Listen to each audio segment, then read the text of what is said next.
This presentation of ThinkTech Hawaii is made possible by Hawaiian Electric Company and its affiliates. Maui Electric on Maui and Hawaii Electric Light Company on Hawaii Island are deeply committed to the communities they serve. Galen Ho, the Senior Executive at BAE Systems, a global defense, security, and aerospace company. The High-Tech Development Corporation, the state's leading technology agency attached to the Department of Business, Economic Development, and Tourism. Castle and Cook Hawaii, for the time-honored legacy that stands more than 160 years and revolves around this nation's investment in Hawaii, creating communities and providing for the needs of our state. Hawaii Gas, formerly the Gas Company, a component of the Liquefied Natural Gas Initiative, helping Hawaii achieve transition to clean energy and a better energy future. Collateral Analytics, a Hawaii-based tech company powering the real estate industry with greater and faster access to the tools and data needed to better inform property and investment decisions.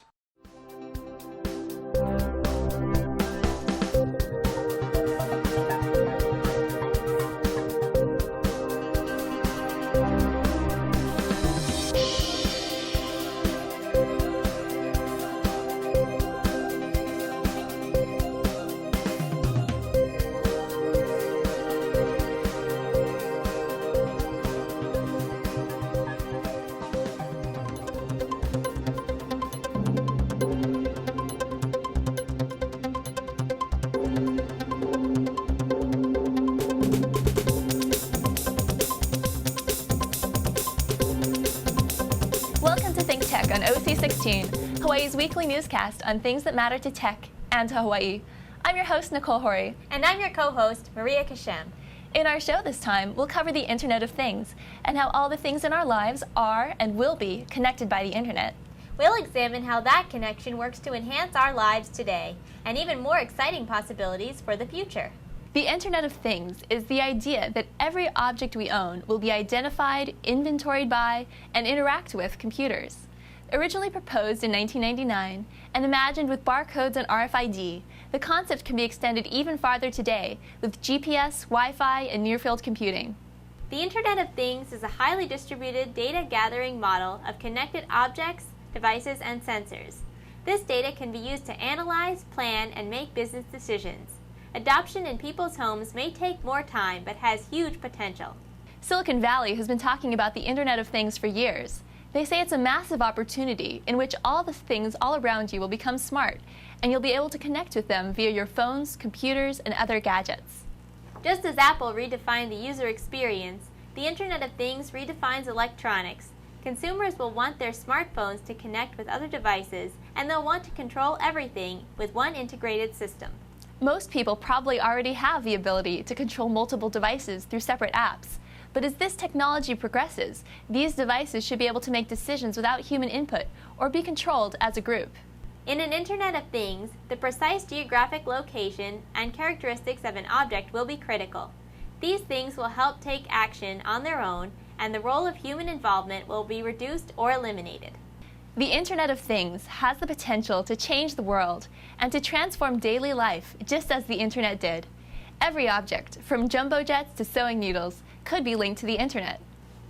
By 2020, more than 20 billion additional devices will be wirelessly connected to physical things: TVs, washers, dryers, thermostats, refrigerators, even cars, garage door openers, even credit cards, you name it. Ubiquitous computing might seem surreal to us now, but it will seem seamless in the future. Your refrigerator, for example, will know what you're eating and tell you what food you need. Once this capability is integrated with your smartphone, your refrigerator can send your grocery list out for you. If we had computers that knew everything there was to know using data they gathered without any help from us, we would be able to track and count everything and reduce waste, loss, and cost. We would know when things needed replacing, recharging, repairing, and recalling, and whether they were fresh or past their prime. The Internet of Things is not and will not be limited to things in the U.S. It is happening and will happen everywhere in the world. There is no limit to what we can do. Life in general will change, and it's already changing. If you think it's great to be alive in the age of the Internet, it will be even better with the Internet of Things. Let's take a look at some of the most interesting examples of the Internet of Things that are happening right now, showing advances in both gathering information and analyzing and acting on it. Typical drivers spend some 2,500 hours of their lives looking for a place to park. With the Internet of Things, technology connecting cars, roads, and of course parking spaces, we can reduce much of that wasted time and money. Business is rife with its own wild goose chases. Supply chain deficiencies, checkout bottlenecks, quality control failings, and communications breakdowns. Connectivity in the Internet of Things could clear those barriers. The medical industry has taken huge steps in moving to electronic health records. But with the Internet of Things, smart connected devices can enable the industry to develop new ways for the objects in your home to help you stay healthy and communicate back to your doctor. That would be something more. Precision farming equipment with wireless links to data collected from satellites and ground sensors can examine crop conditions and adjust the way each field is farmed when a customer's buying preferences are sensed in real time at a specific location. Dynamic pricing may increase the odds of a purchase. Retailers are studying ways to gather and process data from thousands of shoppers as they shop. Sensor readings and videos record how long they linger at displays and what they buy. With that data, retailers can optimize their retail layouts. Knowing how often or how extensively a product is used can create additional options, rental for example, instead of purchase. Manufacturing processes studded with sensors can be collected more precisely, and when environments are monitored continuously for hazards, or when objects can take corrective action, risks diminish. Companies that use this technology will do better than those that don't. Sensors and actuators can also be used to change the position of an object as it moves down an assembly line, ensuring that it arrives at machine tools in an optimum position. This improved instrumentation, multiplied hundreds of times during a process, allows for reductions in waste, energy costs, and human intervention. When products are embedded with sensors, companies can track the movements of these products and even monitor interactions with them. Some insurance companies are offering to install location centers in customers' cars. That will allow them to price their policies on how a car is driven, as well as where it travels. Data from multiple sensors deployed in infrastructure like roads and buildings, or to report on environmental conditions like soil moisture, ocean currents, or weather, can give decision makers much better information. In aviation, sensors are creating new business models. Jet engine manufacturers retain ownership of their engines, but charge airline customers for the amount of thrust used. Aircraft manufacturers are building airframes with sensors that send data on wear and tear, allowing for proactive maintenance. Airlines and trucking lines are getting up-to-the-second knowledge of weather conditions, traffic patterns, and vehicle locations. Managers can make constant routing adjustments that avoid congestion. The automobile industry is building systems that can evade imminent collision. Google is also working on an automotive autopilot for cars driven at highway speeds. Security companies can use sensor networks that combine video, audio, and vibration detectors to monitor restricted areas. More advances are in the works as sensors become smaller and more powerful, and software systems become better at analyzing and displaying captured information. Utilities, of course, are deploying smart meters that provide customers with visual displays showing energy usage and real-time costs. Based on time-of-use pricing and better information, consumers can shut down air conditioners or delay running dishwashers during peak times. Commercial customers can shift energy-intensive processes and production away from high-priced periods to low-priced off-peak hours. Data centers, which are among the fastest-growing segments of global energy demand, are adopting power management techniques. Manufacturers have developed sensors that monitor each server's power use, employing software that balances computing loads and underused servers with storage devices. Scientists in other industries are developing robots that maintain facilities or clean up toxic waste, and as we know, fly unmanned aircraft. These systems promise gains in safety, risk, and costs, and can help us in dangerous environments. Advances in wireless networking and communication protocols make it possible to collect data from sensors anywhere, anytime. Smaller chips are gathering new capabilities, while costs following Moore's law are falling. Massive increases in storage and computing power via cloud computing make number crunching more scalable. As these technologies mature, deployments will increase in both information and analysis and automation and control. In February 2014, certain patents are set to expire on selective laser sintering, the key to industrial-grade 3D printing. This is expected to cause an explosion in 3D printing. The UPS Store expects to be the first national retailer to offer 3D printing services to its customers. 3D printing will be able to print unique identifiers to be printed directly onto a product or part. New and more powerful technology in the printing and reading of tags will provide new ways to connect objects at a lower cost without RFID chips. A powerful high-tech scanner could be built into smartphones. The possibilities are limitless. This is not to say that there aren't risks associated with increasing reliance on the internet. The risks are posed by connecting thermostats, door locks, and other everyday devices to the internet. And what if your pacemaker is connected? While the Internet of Things brings convenience and new capabilities, these objects are susceptible to the same kinds of hack attacks that have plagued users of the internet for years. While technologists tout the Internet of Things, scholars and social observers have reservations about it. Criminals, mischief makers, spies, and terrorists could also access these networks of sensors and cyber objects. It will take hard work to protect privacy when so much information is flowing in every direction. The Internet of Things is still in its infancy, and our understanding of the global connection of the things around us is only just starting. Whether we realize it or not, the pace of that connection is accelerating every day. What does this mean in the course of our global society? Where will it take us? How will things change, not only for the quality of life, but for the way we live together on the planet? There are few things that will affect us as much as this. There's no reason we at ThinkTech and we in Hawaii cannot see, understand, follow, study, and participate in this new age and phenomenon. And that is why ThinkTech is committed to cover new connectivity going forward.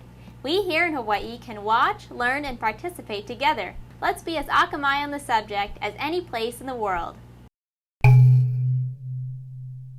So we know that the Internet of Things, it's a change. It takes us to another level. It moves us logarithmically to another place. And to our credit, we understand it. We understand, basically what it is, what's happening, what could happen. But there'll be another step after that, won't there? There'll be something else, some other, big differential, some other disruptive technology that lays on top of it, that takes us that much further, and it'll be bigger, way bigger than the Internet of Things. What is that? Oh my God. That's a hard one, because it's all speculative, and then when you talk about these things, you kind of get to see how weird certain people are, because everybody has their own idea. I really think that artificial intelligence is something that's on its way, and I think something like that, the internet thinks for us now. You need to know something, you go to google.com, and you Google it, and it tells you. Mobile phones, now you talk to it, you ask the question, and it tells you. So it stands to reason that eventually it will be, it looks like that's the direction I like to think we're going, and that in the maybe not near future, but there will be a moment where computers start thinking. Has to. In any evolution, it has to happen. Or there's people out there that are probably trying to get to that. And when that happens, I think we are, as humans, we're pretty smart beings. Our brains are pretty complex things. And to have something like a computer that we can now look upon as an equal or someone across the table from you, that's a big change. And I think that will throw, that's maybe too heavy for a lot of people, and that might be the thing. That's the one thing that I think is coming down that I'm looking for. Well, I don't think it's that far away, but yeah. Define artificial intelligence in your concept. computers thinking for themselves, making decisions on their own. How good is that? I don't know. I mean, it seems like there's bad implications from that. I like to not think the negative first. There's people out there that will, in everything there will. But I think it's, computers deciding things, doing things on their own without being told to do. What is that? Is it robots? Is it Siri? Like, is your iPhone a robot when it starts talking to you and doing stuff for you? It really comes to that. Does it have legs? No. What is your idea of what a robot is?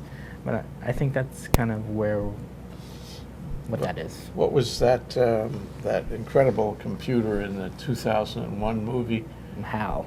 Yeah. HAL. Yeah. And he talked to Dave. Dave. Right. I disagree with you, Dave. Right.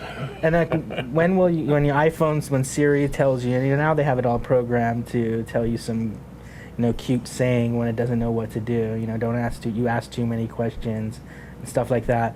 But what do you do when it knows, when it's like, it starts telling you no? That's the decision. That I think is the break when a computer starts telling you no. Like, now you tell it, you hit enter and it really is saying some code that says run the program. But what happens when you hit enter and the computer says no? Well, that's the story of 2001, Space Odyssey. And what's really interesting is that computer had no morals. Yeah.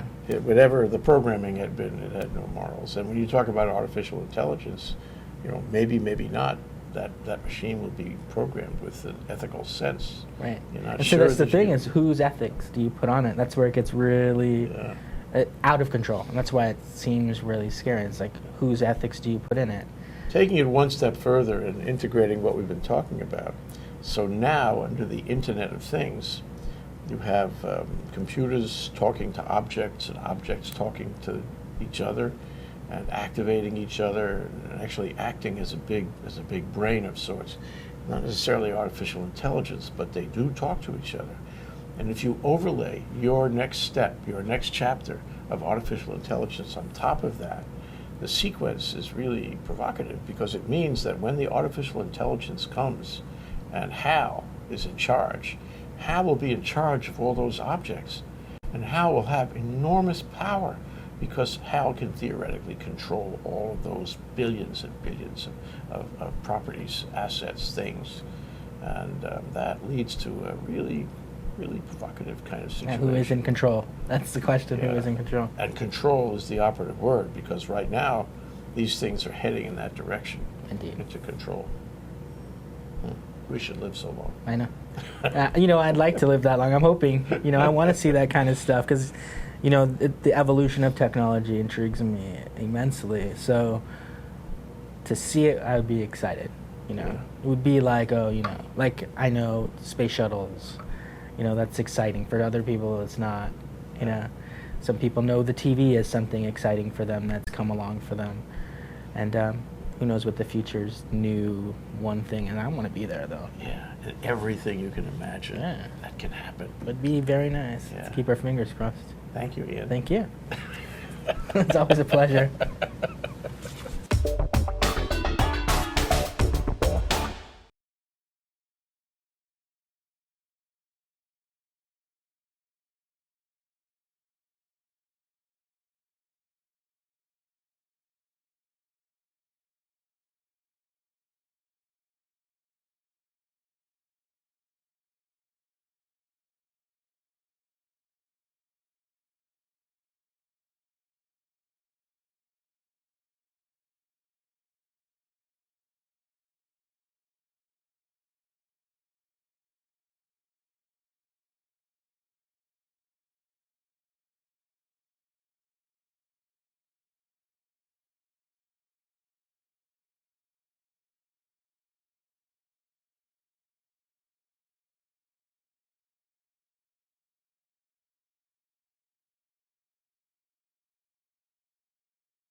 And now, let's take a look at our ThinkTech calendar of events going forward. Check out ThinkTech's 4 to 5 p.m. drive time radio series on KGU 760 AM for Energy on Wednesday, Asia on Thursday, and Tech on Friday.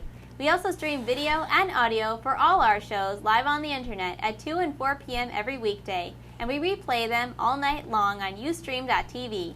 Visit ThinkTechHawaii.com for our live stream and YouTube links. You can always catch something interesting there. Raise your awareness on ThinkTech.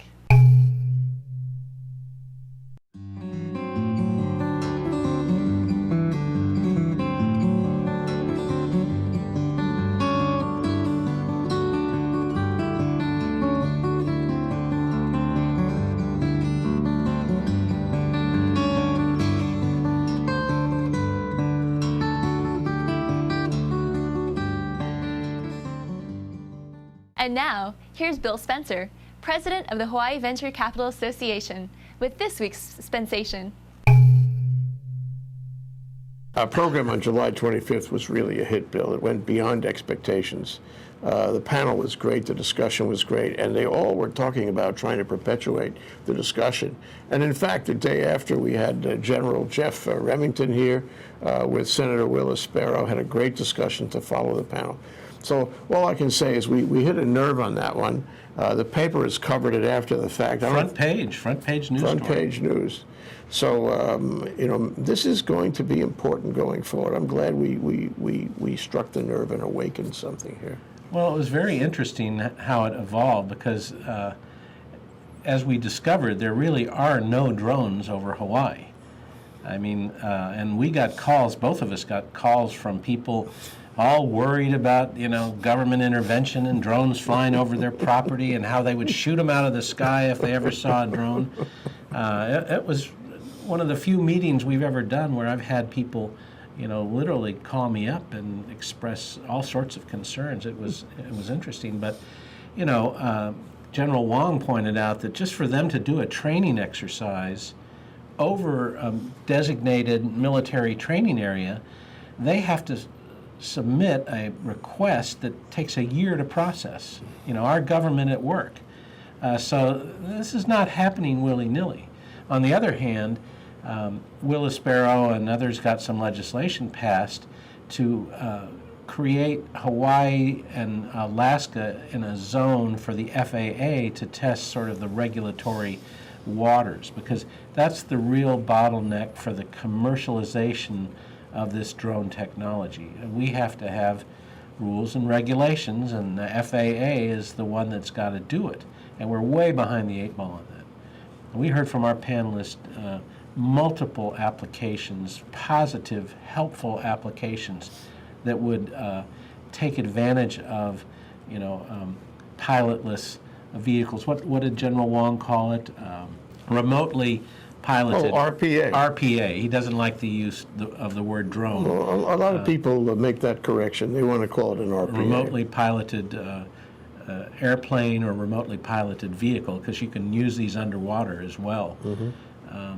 And I think we have to soften the technological edge. This is not something to be afraid of. This is something that can really help mankind, especially help in Hawaii, help after disasters, help our crop situation, help track all sorts of interesting challenges that we face at a much less cost than sending up a guy in a helicopter or an airplane. Well, the bill that Senator Sparrow put in there, it was passed. It was a bill for a resolution. It was a concurrent resolution, I think. We have a long way to go in terms of demonstrating to the FAA that we really care about this. We really want it. No question we're qualified for it. We're a great laboratory for this. Terrific. But we have to demonstrate to the FAA that we're a good laboratory for it. And I hope we can do that. He's behind it. He wins the election next year for Congress, though. We won't have him here anymore. We'll have him in Washington, which wouldn't be so bad at all. But we have to follow this. This is not a one-time discussion. This is a thread that I think began in earnest on July 25th, and now we, HVCA and ThinkTech, we should keep discussing the subject, moving it ahead. RPAs are here to stay.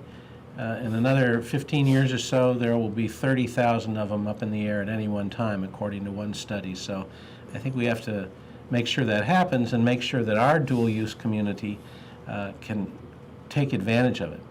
And I think that would be the other benefit, because we can transition from the military to the commercial space, and it's another opportunity for our tech entrepreneurs. Absolutely. You know, the government is spending now $6 billion a year on this initiative, and word is it's going to double, and that money could come out here, and our tech industry can handle it. You know, a lot of the work in what'd you say, an RPA? RPA. Is software. That's right. I mean, it's not that much different than what we do sensors. now. And sensors. And so we have the ability, we have the people, we have to make sure that we tell them that we want to do this. I'm looking forward to it. The same, Bill. Good idea. We'll be right back to wrap up this week's edition of ThinkTech. But first, we want to thank our underwriters. Hawaiian Electric Company and its affiliates Maui Electric on Maui and Hawaii Electric Light Company on Hawaii Island are deeply committed to the communities they serve. Galen Ho is a senior executive of BAE Systems, a global defense, security, and aerospace company. The High Tech Development Corporation, the state's leading technology agency, attached to the Department of Business, Economic Development, and Tourism. Castle and Cook Hawaii, with a time-honored legacy that spans more than 160 years and revolves around its mission of investing in Hawaii, creating communities, and providing for the needs of our state. Hawaii Gas, formerly the Gas Company, a proponent of the Liquefied Natural Gas Initiative, is helping Hawaii achieve its transition to clean energy and a better energy future. Collateral Analytics, a Hawaii-based tech company empowering the real estate industry with greater and faster access to the tools and data they need to make better informed property investment decisions. Okay, Maria, that wraps up this week's edition of ThinkTech. Remember, you can watch ThinkTech on OC16 several times every week. Can't get enough of it, just like Jay Fidel does. For additional times, check out OC16.tv. Totally, Nicole. For lots more ThinkTech videos and for underwriting and sponsorship opportunities on ThinkTech on OC16, visit thinktechhawaii.com. Be a sponsor or a volunteer and help us reach Hawaii. I'm Nicole Hori. Thanks so much for joining us on ThinkTech. You can watch this show throughout the week and tune in next Sunday evening for our next important weekly episode. Aloha, everyone. I'm Maria Kashem. See you next time.